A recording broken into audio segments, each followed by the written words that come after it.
We want to bring in Ryan Probst, a deputy director from the Foundation for the Defense of Democracies. Ryan, thanks for being with us late here tonight on a Saturday, no less. We want to ask you, how likely is it that Iran will have some sort of retaliation? And if so, what would that look like? Before this strike and afterwards, Iran has telegraphed that it does intend to respond to the strike. So I think that at least some action is likely from them.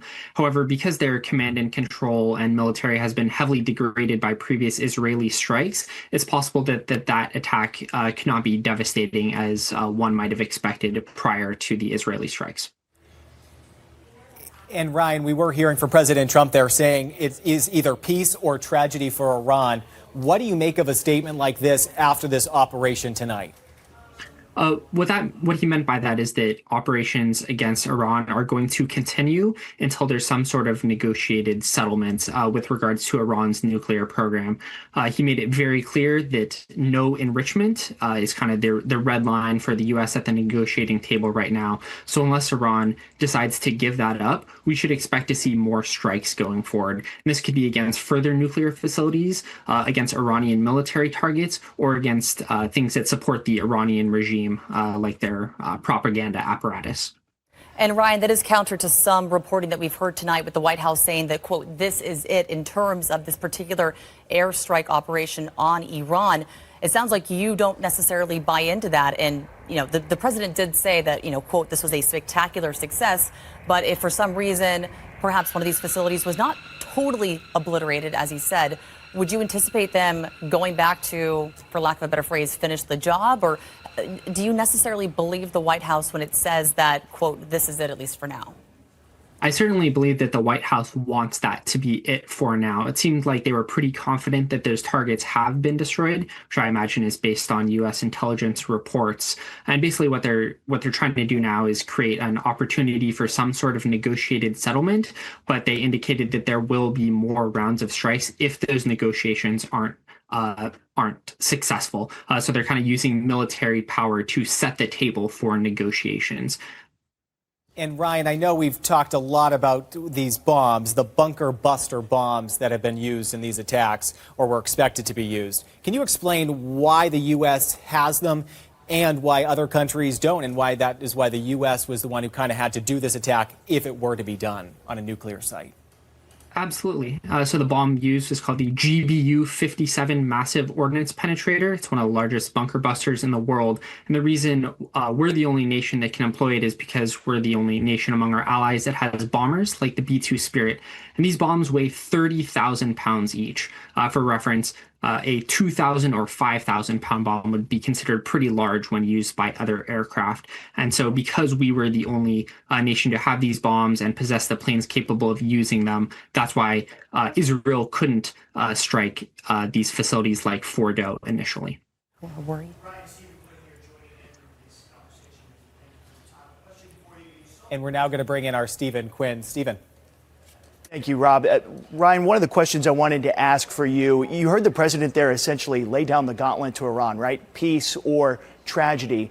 You mentioned that Iran has been weakened militarily as well as with the Ayatollah there in that country. I'm wondering if there was to be some sort of retaliation from Iran in the region, what would that look like?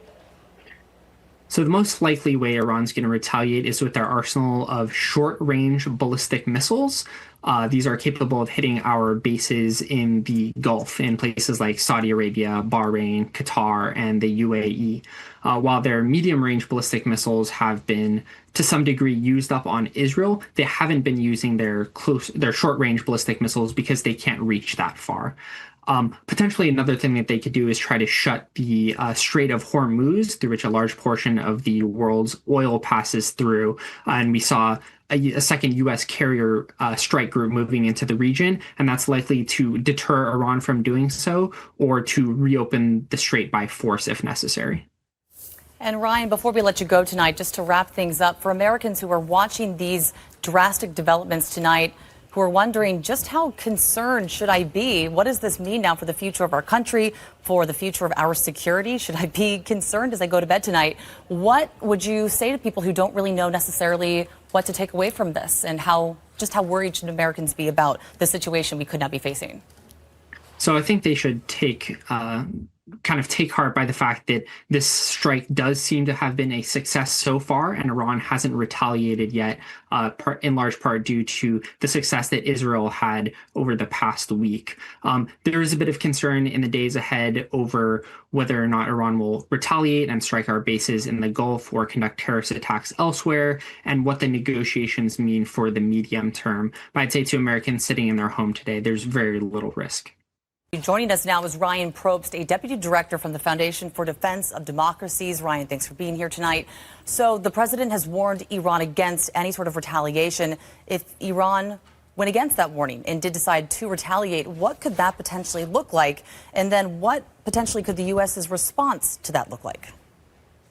Thanks. So I think there's two likely ways that Iran is going to respond. One would be possibly using its arsenal of short-range ballistic missiles against U.S. bases in the Gulf, kind of similar to what happened after the 2020 killing of Soleimani when Iran attacked Al-Assad air base.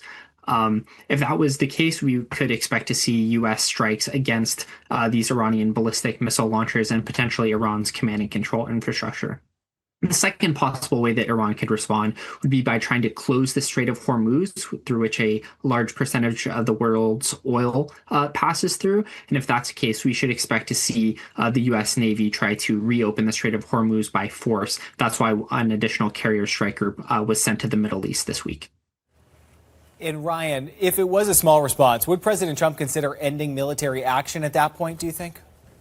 So I think this comes down to whether or not Americans are injured or die in Iran's potential response. In the 2020 attack on Al-Assad air base, no Americans were killed, and the United States didn't respond. I would expect, though, that if large amounts of Americans were killed, there would be an additional response from the U.S. military.